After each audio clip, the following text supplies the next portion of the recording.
Hi everybody. Welcome to the first episode of my new video blog. I'm calling it Spend Time with Tom. I've actually been a long time YouTube viewer, and since Easter represents rebirth and new beginnings, I thought, well, this is a perfect weekend to sort of kickstart this blog and get it going. So, here you go. First, a little bit about me. I live in North Carolina. You might have detected a little bit of a southern accent there. I have a mild case of cerebral palsy. In my case, it affects the motor skills in my legs. I actually need something to hold on to in order to walk. But I'm actually pretty lucky. I'm not confined to a wheelchair.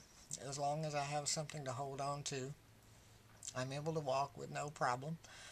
Um, I do use a wheelchair in public just because it's faster and safer, because I tend to want to run people over in my wheelchair. But I'm not confined to the wheelchair in any way, and I don't really have very many mobility problems. And I actually consider myself pretty lucky because in a worst case scenario with cerebral palsy, you have severe mental retardation along with severe physical disability. And I have none of that, so I consider myself very, very lucky. Uh, in case you're wondering what I'm looking at, I made some notes here on my computer so I wouldn't forget some of the things I wanted to say. I'm actually using Microsoft Word. In this case, Microsoft Word, aka the poor man's teleprompter.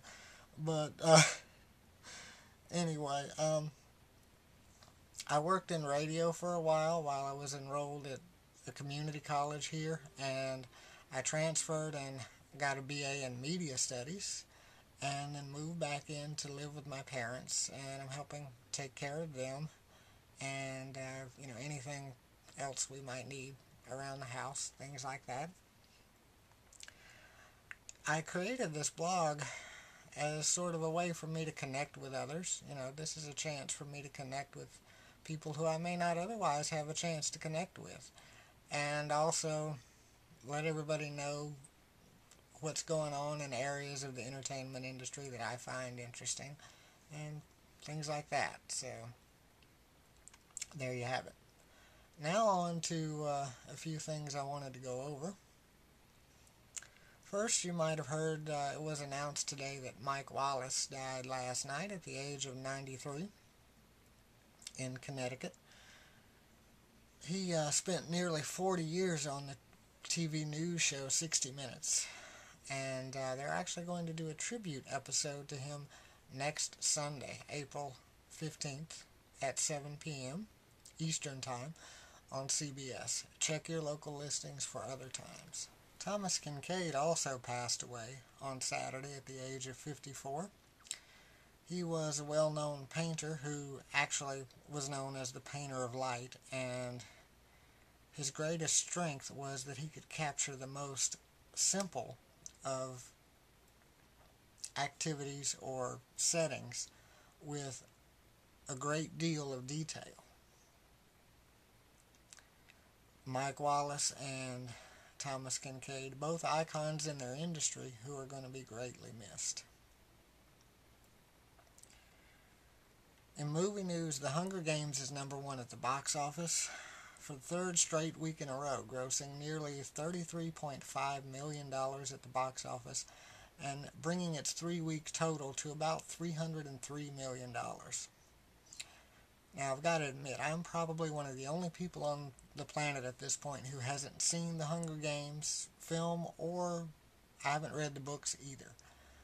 But, I've got to get into it at some point. I do want to sit down and read the books and even see the movie at some point. I just don't know if I'm going to be able to go to a theater to see it.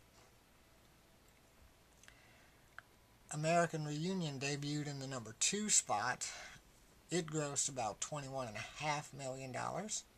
Titanic 3D, Wrath of the Titans, and Mirror Mirror round out the top 5. In new music releases for the upcoming week, Bonnie Raitt has a new CD called Slipstream coming out this Tuesday, April 10th. And we've also got new releases from Counting Crows called Underwater Sunshine, or What We Did on Our Summer Vacation. Florence and the Machine have a CD coming out. It's an MTV Unplugged CD. Monica is also releasing her CD, New Life, this coming Tuesday on April 10th as well. Later in the month, one CD I'm excited about is Jason Mraz's latest CD, Love is a Four-Letter Word. That comes out in about a week or so, Tuesday, April 17th.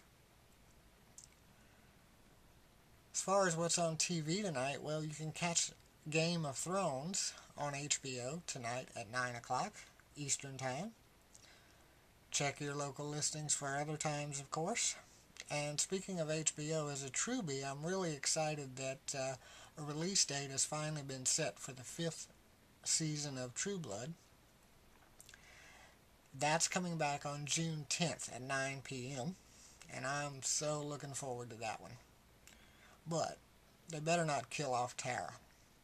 Okay? If you saw the season finale of the season 4 season of True Blood, boy, that's a lot of seasons in there. But anyway, if you saw the finale of last season of True Blood, you'll remember that Tara was shot, and it looked like she was in serious trouble. So we don't know where she's at the beginning of At the beginning of season 5 here. And I hope they don't kill her character off, because she's a great character and one of my favorites on the show. Are you listening, Alan Ball? Please don't kill off Tara. Otherwise, you're going to have a guy in a wheelchair rolling up behind you trying to run over you in his wheelchair. So don't kill off Tara, please. I'm kidding. I love Alan Ball. I think he's great in everything he does. And I just hope he doesn't kill off the character. That's all. And speaking of True Blood, in May, on May 1st, the latest novel in the Sookie Stackhouse series, it's book number 12, called Deadlocked by Charlaine Harris, comes out May 1st. I actually think that's all I wanted to talk about for now. I've got to go grab some Easter dinner. So thanks for watching this and spending time with me. Be sure to leave me some comments below. Let me know what you think. Let me know how you like this vlog. Let me know what you're watching, what you're reading, what you're listening to. And again, thanks for spending time with me, and I'll see you next week. Bye, everybody.